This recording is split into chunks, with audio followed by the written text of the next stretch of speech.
Jesus has proved his love for you by giving up his life for you on a Roman cross to pay the price for all of your sins. He died and he was buried to show you how valuable you are. Son of God was traded for you.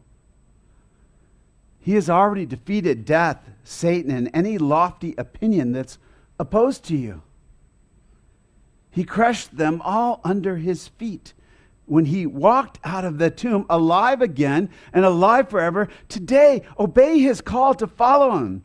He will save you from the devaluing your sin has done to you, and he will restore you as an eternal son or daughter of God.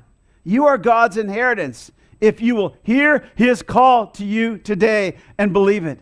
He has a purpose for each of us to rule the universe with Jesus for all eternity. But you will not be given authority if you do not accept his good authority that will lift you up to be who God made you to be.